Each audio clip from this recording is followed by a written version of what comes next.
Welcome to Keep It Humane, the podcast, where we dive deep into topics surrounding kindness, compassion, and creating a more humane world, whether it's in our communities, in the workplace, or in the world of animal control and shelters.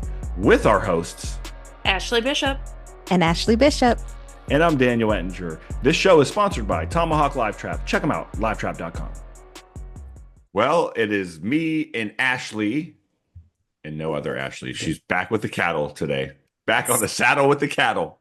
He's gonna murder you. But it shows that she's listening, which is good. And you can listen too anywhere that you listen to pod. Well, obviously you'd be listening to this if you were listening, but you can watch us on YouTube and check out our Instagram pages or page because there's only one, and Facebook, TikTok. I need to really. Does anybody want to volunteer to just do our TikTok full time? Because I ain't got time.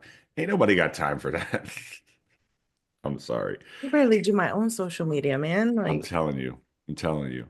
You need to find, a high school senior looking for a good college application project to run your TikToks. And ladies and gentlemen, that'll be our guest speaking that we'll get to here in a little bit. That's a little tease. You don't know who that is yet, unless you do know who that is by their voice. And I'm really impressed. So we'll jump in there shortly. But yeah, we need to find somebody to absolutely help us with all that stuff because there's a lot. There is a lot. So how's it going up there in Texas, Bishop? Again, weather, Mother Nature's nuts. Like yesterday, it was foggy and rainy, and then last night, from like 70 degrees and almost 100% humidity, we went down to like the 40s. I can't with the whiplash. You know, it's funny because it's 45 degrees right now, and I was like, I had a hoodie and the t-shirt on, and I was like, I got to change to a long sleeve undershirt and a different hoodie because I was so cold. And people are probably in like, I don't know, listening in Colorado or Wyoming right now, like, bro, it's 8 degrees out. Or Wisconsin. With that stuff. Well, I mean, she's out there with those cattle. I mean, that's cold out there in the field, man. Them cows, that's how they make ice cream with them cold cows. So, but we good. Just rocking and rolling. Just been busy. I feel like this week went on forever. I don't know if that felt like that for you, but holy crap, just thing after thing is just going on. And man, how are you? That's interesting you say that. It was a short week as far as days for me this week. This was my short side of the pay period, but it did feel like a long week for whatever reason. And it wasn't anything like there was nothing bad that happened. It was just a lot of different things going on this week. And I'm really excited because I got 1 week and then it's cruise time. I'll be stopping in your state for a quick minute and then off on the boat. Oh, are you selling out of Galveston? Yeah. Can't wait. Sorry, I'm a little excited for that. And then, yeah, other than that, my dog got attacked at the dog beach yesterday. And I knew like there was a American bully. It was a staffy, full staffy. It's not an American bully. Stop with your lies.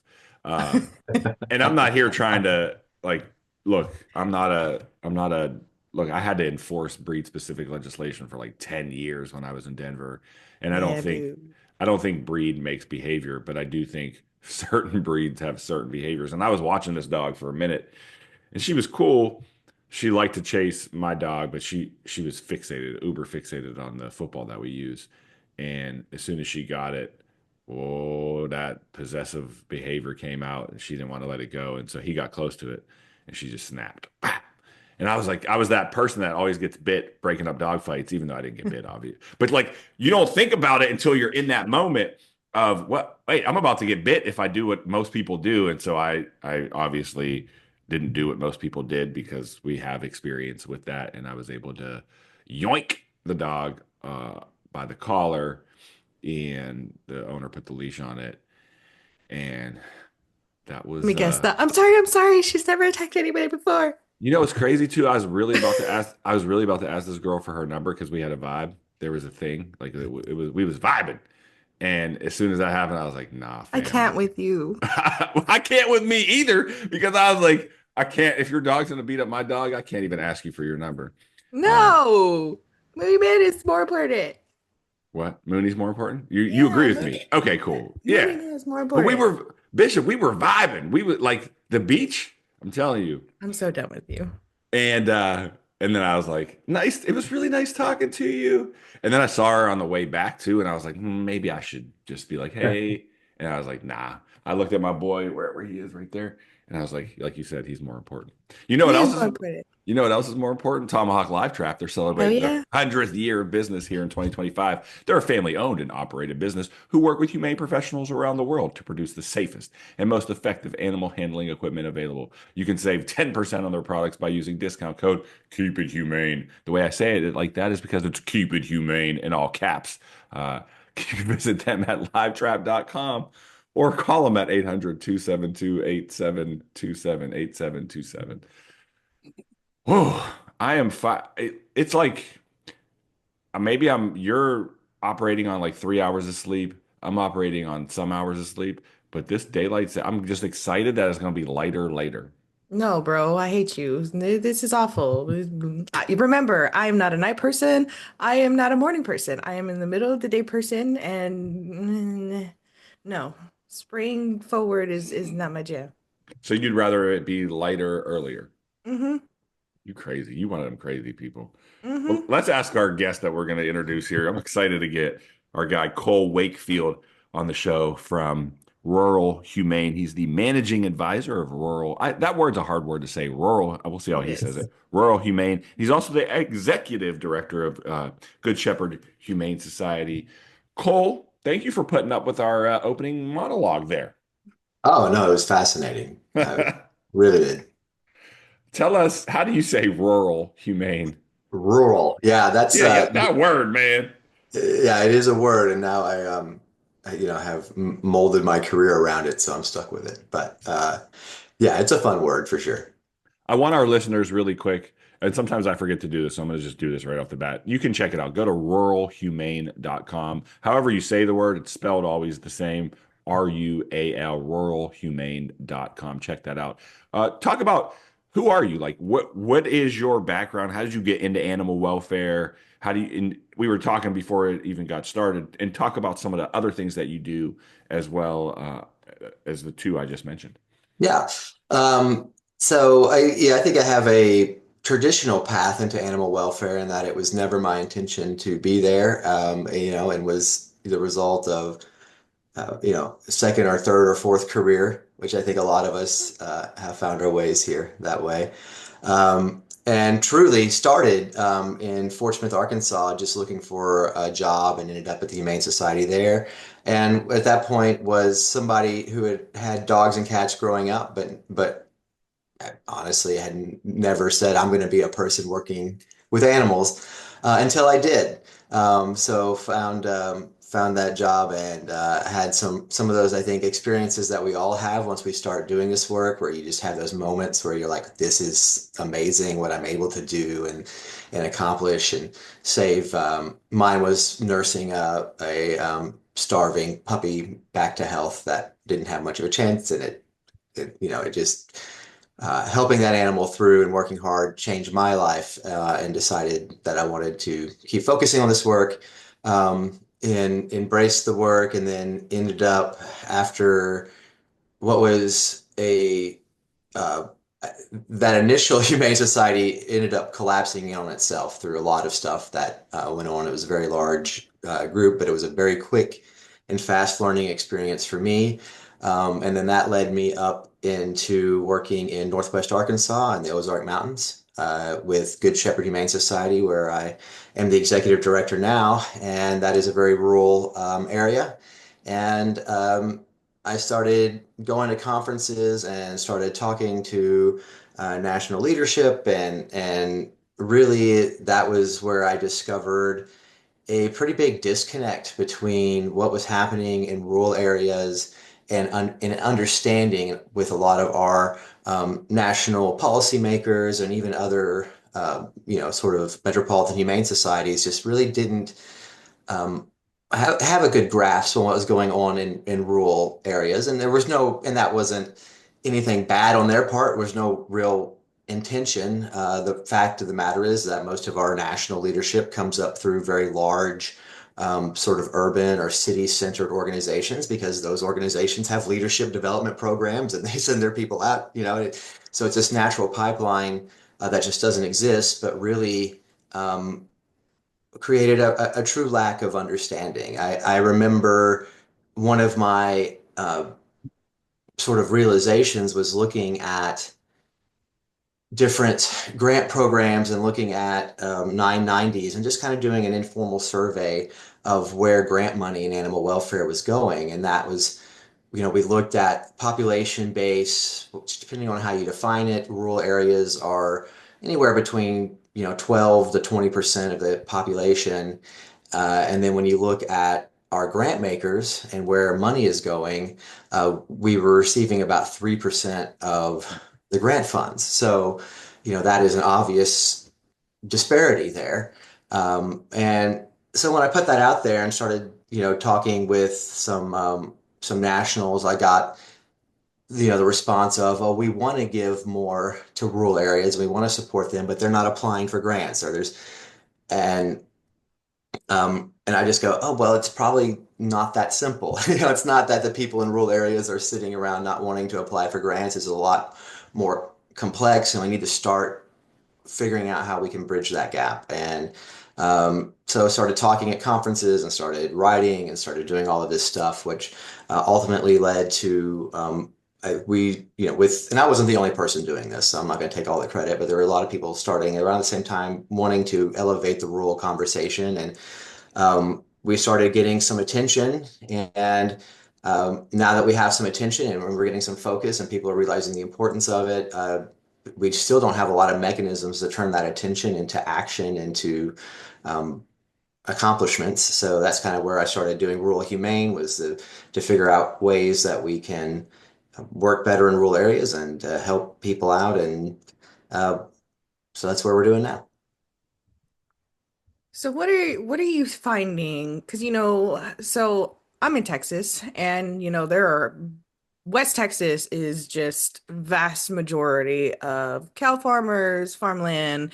We're all going through a veterinary shortage. What are you finding is the most complicated issue to solve in these rural areas?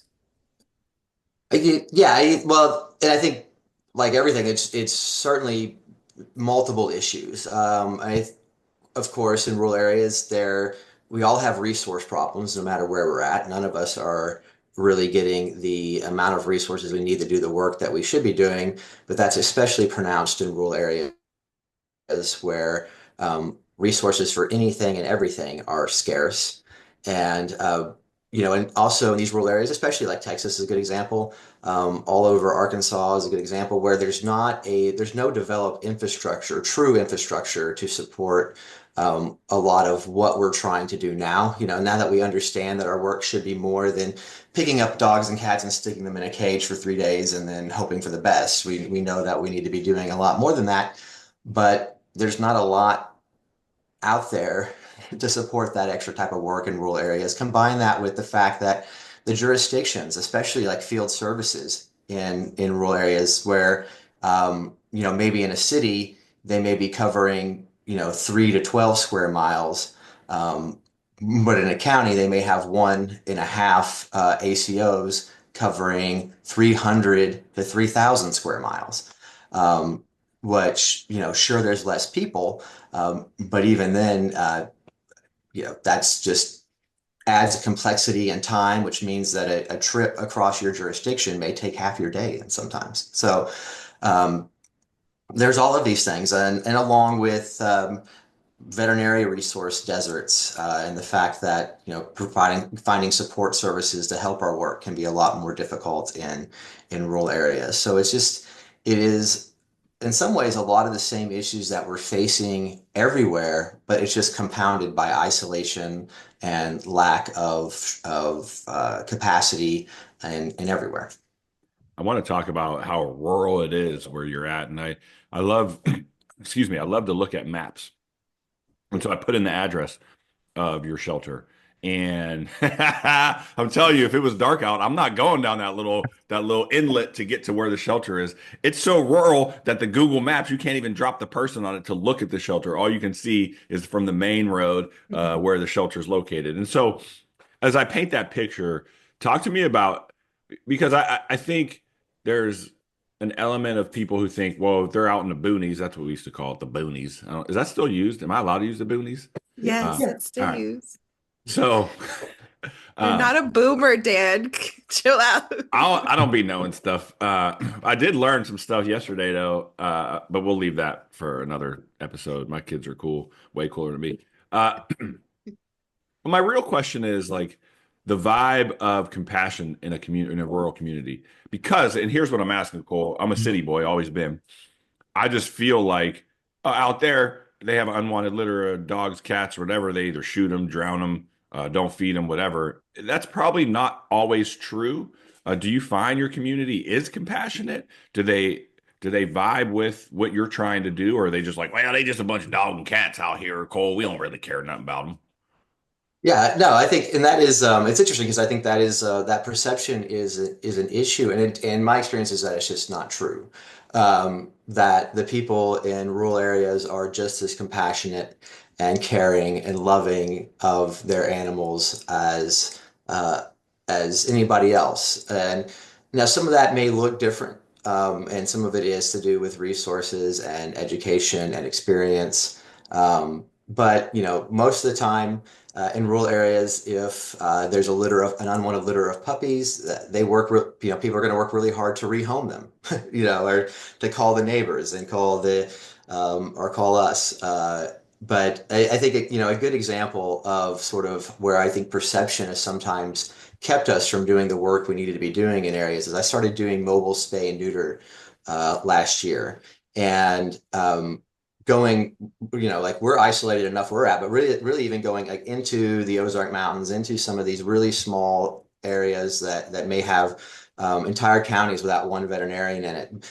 And some of the pushback that I would hear at conferences and stuff is going, well, you're kind of wasting your time because these people out there, they don't want to spay and neuter. They don't believe in it. They have, it's, you're basically implying that people who live in isolated and rural areas are ignorant and don't care. Mhm. And it's just not true. It is completely opposite of what we experience. We pull a spay and neuter van up into a rural area. I mean, we book those appointments faster than we do anywhere else because there's no other resources. We don't have to advertise our spay and neuter clinics. The word of mouth gets out there. We book out for months at a time because people want to do the right thing and they understand it. And the reality is, no matter whether you're in the city or in the country, a litter of puppies and kittens is inconvenient. you Absolutely. know, so people know they don't want that. And what I think what we have found, and I think an example of compassion, I think that sometimes would be a good example of compassion that is seen as even neglect or cruelty, but when you look at it is truly love, was this uh, group of people. This we went out to this semi hoarding. I wouldn't say hoarding officially. Just a guy who had a lot of dogs. He passed away.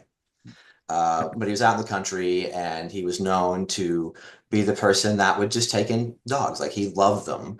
And so people would know if they needed to, rehome, that guy would do it. And, he certainly had more than was reasonable for him to care for, but it was truly out of love and compassion. But, one of those dogs we saw was just awful. And we're really mad about it because this dog is just like, the skin is really rough, that there's no hair, the dog is covered in something, and we're like, what is going on, or what happened here?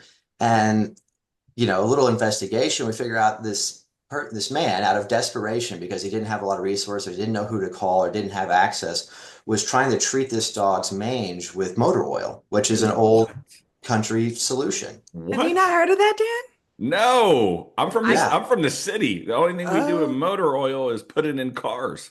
we had Yeah, a so book. that's Yeah, right. we And so I think, from an animal welfare standpoint and from, a care professional standpoint, we would look at that and almost and be angry at that man for doing something so horrible.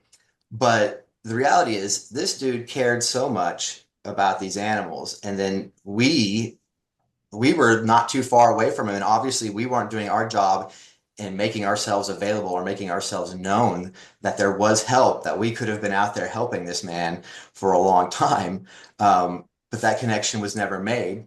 Uh, so he was doing this thing, which on surface seems like this horrible thing, and certainly wasn't good for the dog, but it was truly an action out of love He thought and he was doing the right thing. compassion. Yeah. Yeah. And so I think sometimes that's what people see how things go or happen in rural areas. It's truly people who feel like they have no other choice. So they're just trying to figure it out. And sometimes that figuring it out is really not the best thing, is not a good thing. And sometimes it can look really awful. Um, So how does your organization, either Rural Humane or your actual the shelter, what does your outreach and education part look like? Because I feel like that's how we start to change some of these, I don't want to say behaviors necessarily, but change how animal welfare is reflected in our country. Because right now, if I grow up thinking I can put motor oil on my dog, because either A, it costs money to get flea and tick medicine, whatever it may be, right, to cause the yeah. skin issues, or there's a food allergy. So my question, I guess, is how do we educate, and how are you educating? Well, the number one thing is to get out there. And so like in my local community, it really was about changing where good shepherds sat in the community from being just sort of that shelter down that long driveway, on the highway that didn't not much came out of it. That there, people they knew about us and they knew that's where you would go if you needed to surrender an animal, but didn't really think that we were available for much else or providing much else. So almost sort of in the psychological realm of the landfill, right? It's just kind of where you stick refuge and what happens happens. Um, and so people didn't know that we could help. And honestly, at that time, there wasn't a lot in place for that. But as we've evolved and gotten out into the community and showed that we're truly a service, people start asking for help. And I think that's the key. Like they need to know, in a vacuum, people are going to do things like if they don't feel like there's any options, or they're going to do things like put motor oil on the dog. If they don't think there's anybody to call, and they assume that if they go to the vet, they're not going to be able to afford it, so they're going to go with the old country remedy or whatever they find online. But what we've been able to do by being proactively out in our communities, doing spay and neuter program that we got going, doing vaccines, providing any sort of help we can, and reframing um, our role as a service instead of an obligation that we need to provide, uh, means that people are asking for more help and are reaching out. I mean, That's really and I, cool. Yeah. yeah, and I think and that's part of what, Rural Humane's goal is. Like we have, in all of these places where there's not, even if there's not a shelter in a county, there's probably somebody doing something in that county, because everywhere people there's a need. Uh, and really, one of the things we want to help people do is take these places that are isolated. They haven't had a lot of training or exposure to, proper the way of doing things, and help connect them to resources and bring them on board to let's get things moving. Right? Let's operate in Are some sort of Cole, are standard. you doing any humane education programs in schools with Rural Humane, or is this all shelter specific stuff?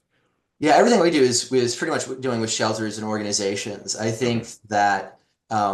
think humane education is important, but the reality is that we've got to have that underlying infrastructure and capacity for care institutionally. For sure. Um, uh, Otherwise, again, like the man putting motor oil on his dog was in all attempts trying to be humane and compassionate, but it did something counterproductive because he didn't feel like he had anywhere else to go.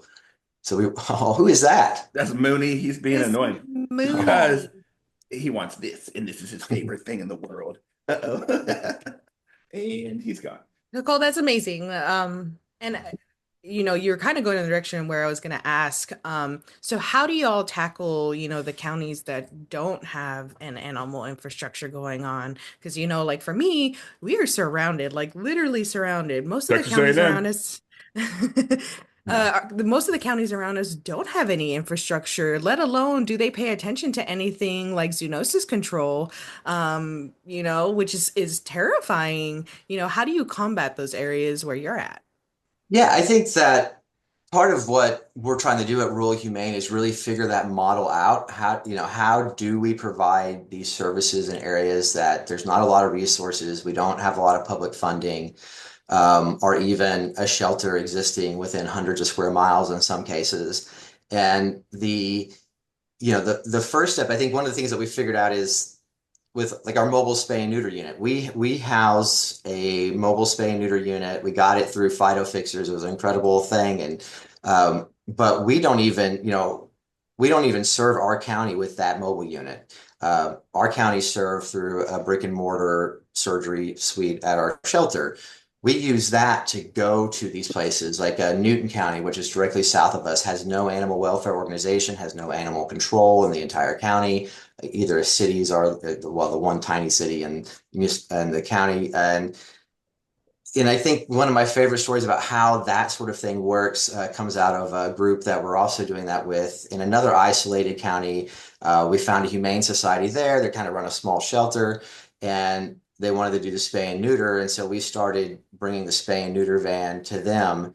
And after a few months of doing that, I got a call from their president who just wanted to let me know that since they partnered with us with spay and neuter, the donations and community support that is going to their shelter has significantly increased. And now they're able to do more of their actual core shelter work, significantly more, because of the goodwill and community support generated through the spay and neuter clinic, which provides, again, a true service and was filling a true gap in that community.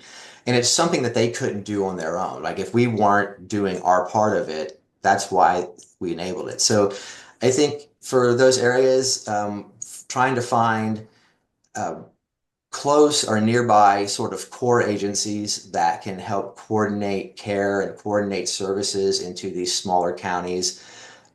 One of the key aspects of our model is that we have local people at every stop that are the volunteers. So we don't just swoop in to a county and do everything and leave. We look for a local group, and sometimes it's the Humane Society that's already there, and sometimes it's an informal group of 10 or 20 people who've just been doing the work informally. But they're the ones who are our key volunteers. And the ultimate goal of all of this is to help build that individual local capacity by sharing some of our ability to do that. I want to shift gears just because I feel like we live in an information age overload, and something popped up on my social media feed this morning. And I think it tracks to some of the things we wanted to talk about. And Cole, you and I had a really good conversation offline, maybe a month or two ago. And I know you recently spoke at the Best Friends National Animal Conference. And so you definitely are someone that is practical about the no-kill terminology, but you also support the no-kill methods as far as, not only putting down animals that are truly probably public safety. I don't want to speak for you, but I'm assuming public safety threats, or I can't ever say this word, irremediable. Bishop, can you help me with that?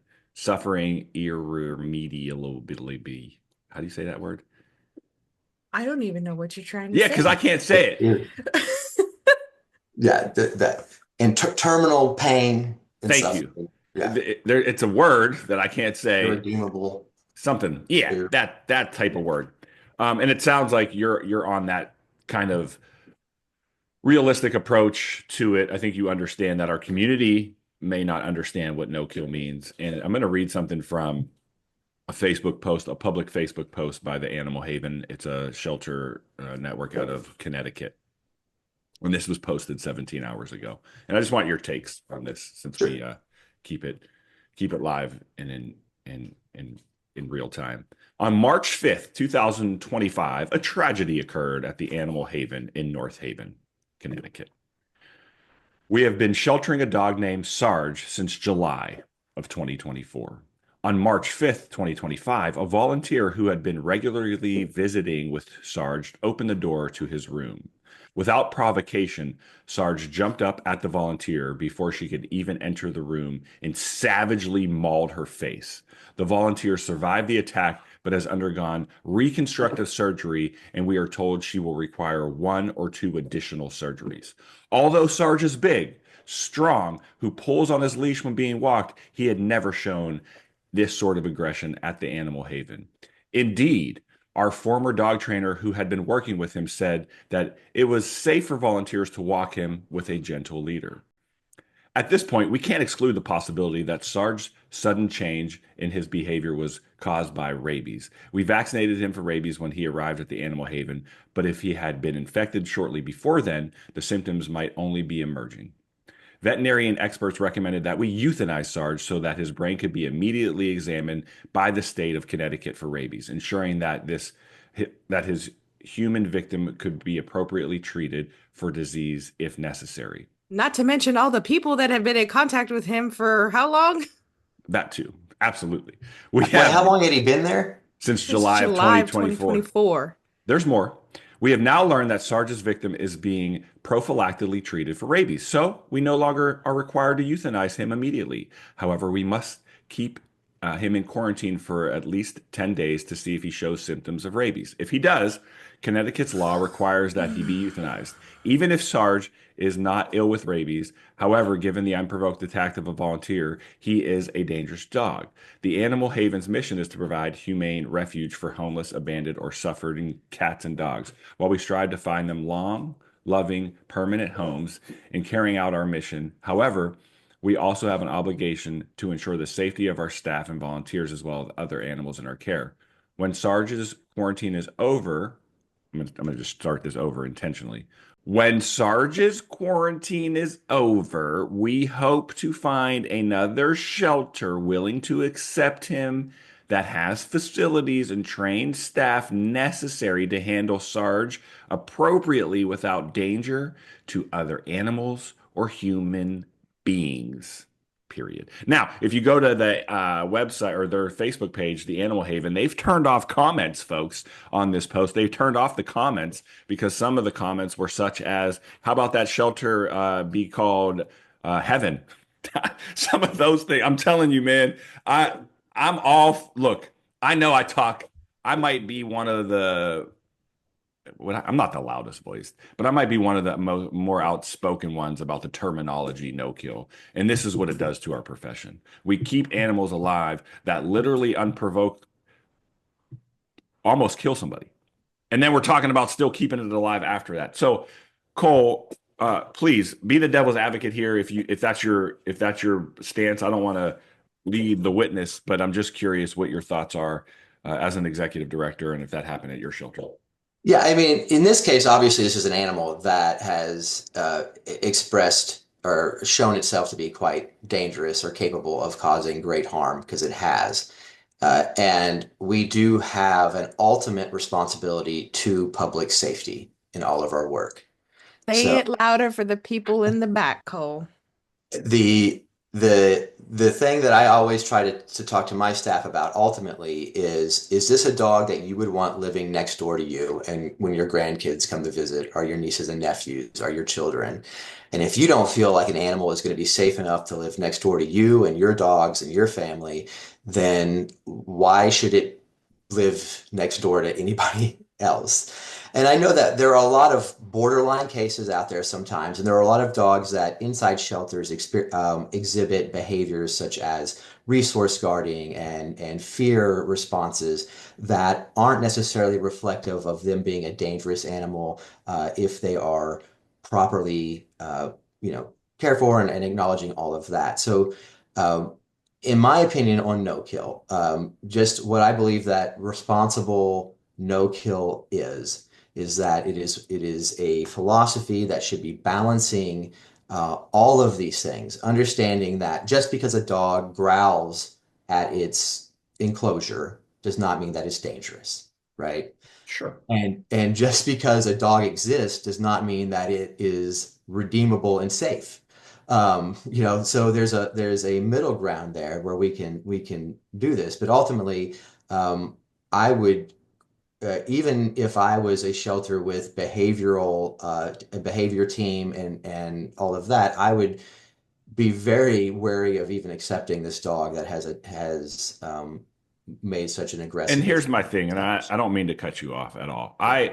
I want people to know this, and those that again sit on executive leaderships with no kill companies. I guess it's a company. I don't know what you would call it. That try to label these thoughts and ideas that we're the ones in the industry are the ones that are confusing this language. We're not. And look, when I started this in this industry, I worked with dog catchers, real talk. Like I worked with actual dog catchers. The dog catcher in the movies is not some genius producer or writer in Hollywood that came up with it. It was a reflection of the dog catcher in this society. And I was appalled by the treatment and the ideology behind those people. I am one of the probably one, one of the most compassionate people when it comes to animals. I talk about it all the time how like I don't eat meat, and that's partially due to the environment that we work in every day or having to be behind euthanasia, etc. I talk about the aspect of the dog that attacked my dog at the dog beach yesterday. I don't think that dog should be euthanized. I think that owner should use better judgment and taking her dog to a dog park, right? Like that's the stance that I'm on. But I'm also practical and realistic when it comes to situations like this that a dog jumps up and bites somebody in the face. We should not be talking about sending it to another rescue because what we should be talking about is that dog that's been in our shelter for 387 days and is the sweetest dog, but it has a barnacle on its back and some missing fur, and people think it's ugly. Let's talk about that dog that is super fit friendly, gets along with other dogs, gets along with cats, people, etc., but it's just sitting there because somebody doesn't think it's cute enough, right? Where are we at for that? That's what I'm talking about. Not saving a dog that has this behavioral issue that you will never, ever, ever be able to predict. Period. Right. And it's just like, there are people um, that we have chosen to remove from society because it is in the best interest of society Mm. for that to happen. Because for whatever reason, whether it's a mental health reason or whatever, they're just not okay to be around, and they're not going to be. At least we've determined that there are some things that you just can't cure. And quite honestly, it's the same with animals. There are going to be, I think, a relatively small percentage, but there are going to be dogs that either because of a mental health issue of the dog, because of certain conditioning that that animal went through early in its life, whatever that reason, are going to be a struggle to safely integrate into back into society. And simply torturing that dog by sticking it in a kennel for the rest of its life or for years at a time is not fair to that animal either. So in absence of a better solution, sometimes euthanasia is the right answer for these cases.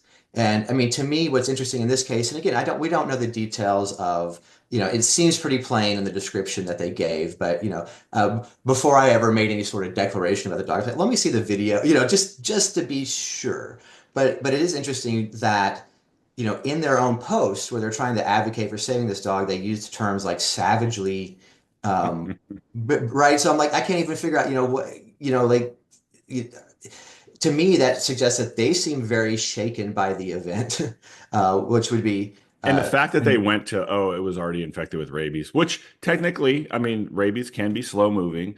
So if it came in July or somehow got exposed another way, but that seems like such a, It's very far-fetched, and which right.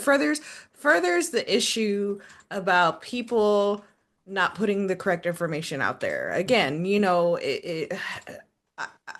And to me, and also it is abnormal. You, you know, I mean, to me, I don't know. Yeah, to me, it would seem like there's probably, if you looked closely, some other indications in the past with that dog. I mean, like, sure. It didn't, yeah, right. that dog didn't just snap, right? Um, Yeah. so, there's probably more. There's more to that case there, but certainly, my first. instinct wouldn't be let's find another shelter to put this dog in and hopefully They it, should have it'll euthanized it and get tested better. it day one, truthfully. Yeah. And I'm just saying Um, that from a public safety standpoint. Agreed. And that's it. Like we're yeah. not going to open up liability and risk to our shelter, and more importantly, we're not going to put other people at in harm's way. I think that's the biggest Right. piece. Well, And I and don't. honestly, if their insurance provider um, was aware, they would probably have some So I want to, but I want to get a little bit deeper into it because you even put out there in our talking points about the language, the terminology itself. right. Do you? Like, I know your shelter uses that terminology. Does Rural Humane, or is that something you use? Um, it's not. I mean, not necessarily. Because here's how I feel about it. Let me just kind of break it down aside from this individual case. Sure, Uh, yeah, yeah. so the reality is that the term no kill probably has several $100 million worth of brand equity Oh in the God, yeah. public, right? So it means something to the public. It has a public penetration, and it certainly has been um, a term and a philosophy that has helped draw a lot of attention to what was happening in animal shelters. Um, but the reality is that it's sort of, we have now moved the no-kill movement, or whatever we want to call it, has gone from sort of being a disruptive force to largely becoming the status quo. The majority of shelters identify themselves as no-kill. They adopt this philosophy. Um, so what needs to happen is I don't think we necessarily need to throw out the fact that this amazing sort of tool that we have to reach the public, because this term does resonate, but we need to refine, I think, what that means, and then also be proactive in reaching out and talking and calling out places. I go, no, you don't get to call yourself no kill if you have 100 animals in a capacity facility with a capacity for 40. I mean, that's not responsible. That's not okay. That doesn't need to happen. You don't get to just to reach this number and say that you're a responsible no-kill shelter and you are releasing dangerous animals back into your community. But why can't we Um, just drop the no-kill terminology altogether? because I think we're giving up. I think we'd be giving up a lot of again, we don't have a good message to replace it as Yeah, we far do. as We have uh, we have smart shelters. well, as Period. far as again, but it would take years and millions of dollars to elevate any sort of message to the level that the term no kill So wait, understand but that's the same thought process penetrates. behind having statues of people that we finally figured out were bad people and finally tore them down. Well, I think it's slightly different because they're dead and they can't change and they can't say that they were wrong. Right, but Um, using false advertisement and saying that something is no kill where it is not, it will never be. Like, here's the reality. Even if we get to the level of spaying and neutering our community, keeping animals out of the shelter, these dogs that bite people in the face unprovoked will still end up at the shelter and will have to be euthanized. Like, we can't create an environment, and we shouldn't create an environment where we allow animals to basically live their life because we don't want to play the hand of God. We don't know if death is bad. We need to stop this religious connotation of no kill. Like that's where this whole no well, kill movement came from, was a religious cult, period. And now we have it branding over or coming over into the animal welfare world because we don't want to kill it. You don't even know. You don't know if it's bad. You're using it's being anthropomorphic, period. yeah, and I will agree that and death is not always the worst outcome, right? If I was a dog, I would rather be euthanized than live in a hoarding shelter, being a full-size dog sitting in a wire crate stacked on top of another dog, which is what's happening in some places. It is. But Warehousing is now the issue that no kill has caused. yeah, yes, and I think it is definitely a key. But when it comes to what the public perceives no kill as, my experience has been that when I talk to people, when we sit down and we talk about it, and the people go, "Are you, Good Shepherd? Are you no kill?" Y yes, we're a no kill shelter, so you don't euthanize. No, no, we do. We do. We euthanize in cases of medical, if we have suffering and medical cases, and we will euthanize for safety and behavior. And when we talk about it at that, the public who we talk almost always go, "Oh, okay, that makes sense." So I think that that part of what we need to do, and maybe we don't have to toss out the entire message of no kill. We can still have that philosophy and that ethos, but be talking more proactively in the public with what that means and setting the right expectations. Um, But according to people at Best Friends, it's not the public that's confused, it's us. And I want to go a step further. Your shelter doesn't appear that you accept animals for euthanasia either. no, we don't have a an owner surrender euthanasia program, and Okay. part of that is we don't have a veterinary staff That full makes time. sense. Okay. Um, though there are cases where if people call us, this dog has been hit by a car, it has a broken hip, it is, Mm. we can't afford to take it to the vet, it's going to die a slow, painful death, then we will send that to one of our local vet partners and support that dog's, ending that dog's suffering. I want to Uh, ask this question as a kind of a frame of mind. If they said, Cole, you have unlimited funds to operate Rural Humane, what impact would you have on animal welfare in this country? Like, what could you do with that? I mean, I think we could do. I think we could do a lot. I mean, part of it is the. I mean, there are significant parts of this country where there's no shelter, there's nothing, there's no capacity building, or where we have, the ACO, maybe the part-time, um, uh, maybe a part-time job in an entire county, but has received no training, doesn't know what's available out there. So what I would do with Rural Humane is try to replicate kind of the model that we're building in Northwest Arkansas, which is having groups work together, uh, finding sort of centralized core regional organizations to help them support all of these little towns and these little groups around them and continue to build that through training,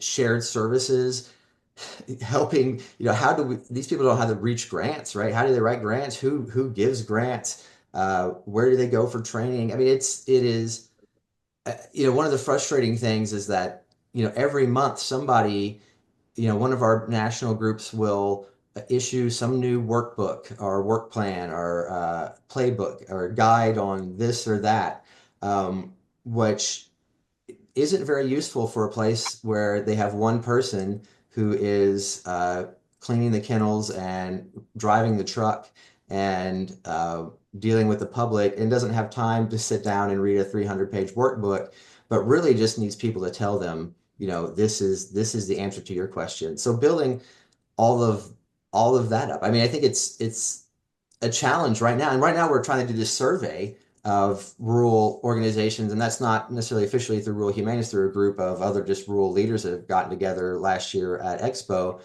and just trying to figure out exactly what do rural areas need. We all kind of know what we need in our rural areas, but trying to get a better understanding of nationally. But a lot of it is just connecting people to knowledge and sometimes just through Rural Humane, a lot of times I just spend time on the phone talking people through things because they're off in the middle of nowhere and they're isolated and they've had nobody to listen to. So even stuff like that. Um, but the thing is that we are, in some cases, decades behind as far as infrastructure and programming in rural areas. And so we've just got to figure out how to make that available and bring that up and not abandon policy and sort of not move on from things before we're ready.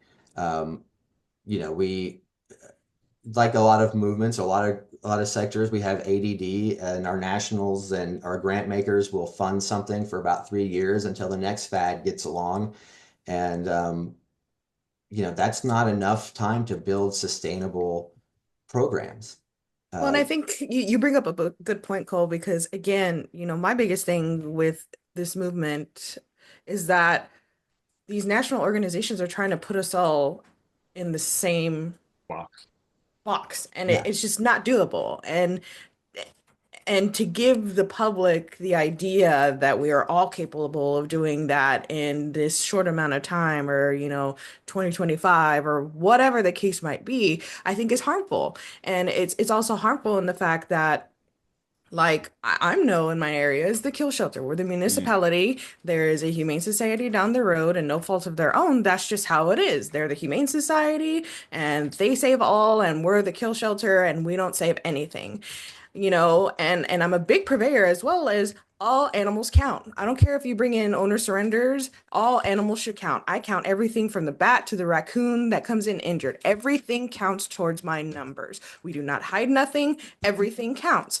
And mhm. and I think there's a huge illusion to people that say, oh, well, the owner made that decision. No, a lot of times, sometimes these owners are just don't want these animals. The shelter has no space anymore, so they're getting euthanized anyways. So there's a huge disconnect, I think, in the industry right now where, you know, everybody's being put in the same box, and we just can't. We just can't. And we don't have the ultimate resources. We don't have the community support. Everybody's different. I'm in an area where we have a big college town, and our population comes and goes, comes and goes. We work on the calendar of the university, period. That's a lot different from where I was in South Texas, in the Rio Grande Valley, where the problem is just astronomical all the time, period. So it's so harmful, especially for the municipalities who are doing everything they can, who are just being beaten down for no reason other than that they don't label themselves a certain name. right. Well, I want to say another piece to this because yeah, what's really important, we need to stop judging shelters on what they're doing with inside the walls and what they're doing and flip it to what are we doing outside the walls? Are we able to provide resources? And I heard you talk about that earlier in the show, Cole. You do some of that, right? Are we able to encourage our veterinarians in the community to have vouchers or low cost spay and neuter? Are we working with legislators saying, hey, this is the real problem? The shelter is the not the problem. The shelter is not the problem. It's the It's a community. it's the product of Yeah, your it communities. is. And so, sure, we can do our part, but it's almost trying to stop a flood, right, coming. But all you have are pebbles to block the water yeah, and not sandbags. And that doesn't sometimes even help. And so we have to find ways to judge shelters, not, oh, well, you euthanize this many. Yeah, the reason we euthanize this many because idiots are breeding Cane Corsos in their backyard and people think they're cute dogs and they're biting the faces off of people. Like that is the real problem. And we're judging shelters. We're making shelters the enemy, the bad guy. We're already the enemy and the villain inside of Hollywood. And then we have these national groups that are trying to villainize us in the public. And they're using that same sort of method that they're using in the movies. And it's just not working. And of course, we're not going to like that. And they're not looking at it practically. You have people that have never been in the shoes of you and I trying to tell us what to do. I've had to go to homes where a kid's face has been ripped apart, or I had to go to homes where an animal was so hurtfully abused that it doesn't trust any human being. And the best thing for that animal is to either, okay, we tried, we can't get it there, and now we have to euthanize it because it's suffering, it's in fear every day for its life. Like that's the reality. yeah. And I think in that's I mean it's very true. One, there is no single answer. There's no single answer, and there's no one size fits all answer. And But then also, why do we judge it off of that 90%? I don't, and I don't think so.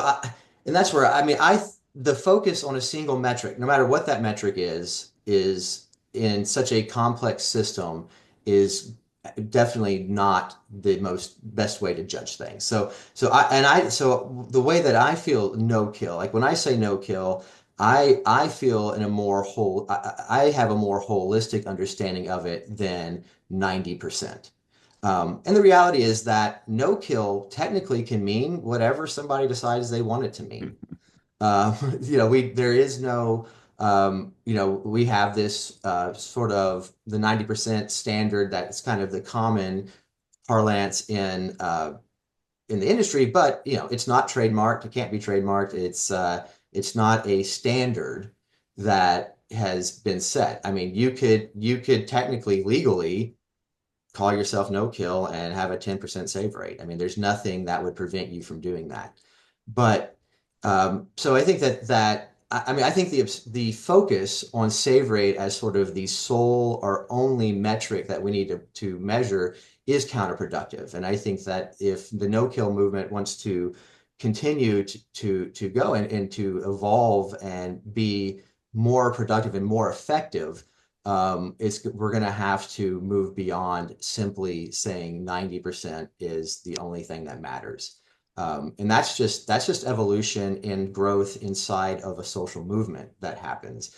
When it was a revolutionary movement, it made sense to sort of rally people around one flag and get attention, and it got a whole lot of attention and got a whole lot of momentum. Now it's no longer the revolution. Now it's the government. And we need to broaden that into a more practical stance. But I don't think that, and I think we can do that without necessarily, throwing it out. But at the same time, I think there are communities where the language in certain applications where that language makes sense, and in communities and applications where you probably don't need to use it. I have an update on Sarge, by the way, just Yeah. to jump in there. And Cole, this has actually been a really excellent episode. I I appreciate your know. candor, and I value these conversations. It's something that I think we need to have more of because I think we're both, and I don't want to speak for you, Ashley, but I think we're all emotionally intelligent enough to understand that we can agree to disagree on certain things, Hmm. but at the same time be respectful that some of these things that have come out of that no kill philosophy does work. Well, what doesn't work is on August 1st of 2024. So remember, this incident just happened. Sarge was at their shelter in July. Dogs like Sarge are being euthanized every day here in Connecticut. This handsome fellow was all set to be euthanized within the hour at a vet's office had it not been for a volunteer at the animal haven. Everyone at the vet's office noted how wonderful this dog was. The problem was the neighboring town claimed he was vicious. Sarge's problem was that he was just covered in fleas. You could actually see the fleas jumping off of him. The animal haven stepped up in and took the dog in. Just 1 week later, I took Sarge on a walk, no pulling, a little confused about his surroundings, but all around he's going to make a great dog model for portraits. As I stated, one more hour and Sarge was set to be euthanized by a neighboring town. What you read about a crisis in Connecticut, it is all true and is happening in your local town. Uh, so that's the thing. It's like this dog, and I'd love to know what neighboring town had data showing that he was vicious and why that. I mean, this is coming from a volunteer from that animal haven shelter, and it's just wild to me to think that like we're not looking at the facts. Why was this dog considered vicious? Fleas, sure, it's going to make a dog uncomfortable, but I'm sure there was something that caused that neighboring town to say, yo. And that's one of the biggest things that we don't do well in this industry and we need to do better is sharing, Communicate. thank you, is sharing data, sharing Well, and I information. think that's the lesson. I mean, beyond, and whether or not, that the shelter labels itself as no kill, this is a person that thinks that they are acting and trying to act in compassion, whatever that means. And I think part of what we're missing and what really hurts us is that communication and the fact that, listen, that electricians, at one point in time, there wasn't a unified electrical code. Electricians were all over the country doing whatever. And there were certain ways they may have done it in Arkansas and certain ways they did it in Tennessee or Texas. And eventually the electricians got together and said, we need to be doing things the same way everywhere. And we need to make sure it's safe. And so we're going to get together and we're going to have arguments and all of this, and then come up with a national sort of code and standard. Hmm. And now everybody's house is wired the same, and even and so and sure there are some more complexities and stuff like that to it. But the thing is that we need national standards. One of the things that we need is a national standard and guide on what behavioral euthanasia. What Yeah, are there is no governing body for our Yeah, profession. And Hmm. that's the problem. It is all of us sitting around, some people with behavior training, some people who are veterinarians, some people who literally were running, the water department the week before. Mm, Um, who are sure. now asked to make these decisions about these complex animals and these complex situations, and there isn't a code book or a guide to turn to and go like, okay, what are signs of what's the difference between a dog that is exhibiting barrier aggression or maybe a fear response inside of a shelter versus one that has some overt dangerous aggression, and how do we make the difference and make sure that we're using behavioral euthanasia correctly? And I think that inside the movement, that's a scary thing to do. And I think that's why we haven't seen anybody really jump out with this is the best way to do this, because nobody wants to be this scary person that is telling people whether or not to euthanize. Yeah, But but I'll tell you right now, if there was some sort of like major communicable disease like they thought at first with COVID, it wouldn't be an issue. Period. no, Wouldn't be well, an I issue. mean, well, and same thing with, honestly, what we need to be just prepping ourselves for and be paying attention to with bird flu, right? Avian And flu. cats Mhm. and what are, what are these things going The to do? Like moment the moment public safety is truly threatened, and hopefully it never is. I hope we yeah, never see a day like that. It will reset. I mean, that's what happened with horses in this country, actually. There was a major outbreak in a horse pneumonia in the late 1800s and or early 1900s, and that's when the locomotive really ramped up, is because no longer get the um, they could no longer get the horses, to be able to transport things and do things the way that they were. And so I just hope for our safety and our sake that we continue to make strides and have these hard conversations. That's what we have to do, is we have to get, and look, I know I speak about it a lot here on the show. I don't need to be involved whatsoever. I just think it would be awesome if we could get some leaders that have differing views and differing ways of operating to sit down and talk about how we can work at either creating some sort of governing body, how we can create some sort of standard operations across the board. And that goes for our animal control officers as well. We don't have that either. We have, associations you can join, but there's not a true governing body. And that's part of the reason why we are where we are. And I think there'd be a lot of kicking and screaming if we got to that point where there is going to be a governing body, because it would change. It would probably feel like maybe overkill or overreach by the government. But when you talk about laboratory animals, you talk about veterinary clinics, you talk about petting zoos, you talk about food producing animals, they all have a governing body. And here we are adopting the five freedoms that was intended for our livestock and adding that to animal shelters. We're adopting arbitrary live release rate numbers that only reflect certain animal shelters throughout the country, and saying that's good for us. And we have to just have these hard conversations. And Cole, um, this is excellent, man. You were really a cool guest to have, somebody with the differing views and what weren't afraid to share that. So I really respect you for that, and hope you're, if you want to ever come back on, you're yeah. And, willing and I just to. want to, I do want to throw, in on I do find it generally unacceptable, except in maybe potentially just exceptional cases, to that no kill that organizations should ever be beating up on each other uh, over a designation like that, right? So um, I don't think that language should be used negatively or as a leverage point against another organization, at least in a public forum. I think that we need to learn how to solve our problems as best we can professionally and collaboratively, and that the public pressure campaigns, especially against smaller, under-resourced uh, groups, probably do more damage than they do good. And that if we are going to continue to use no kill in select circumstances, then we should do so positively and work together to elevate everybody, as opposed to trying to use that as a bully pulpit or a cudgel. Mm. against other people just trying to do the right thing in really rough situations. Yes, sir. Absolutely.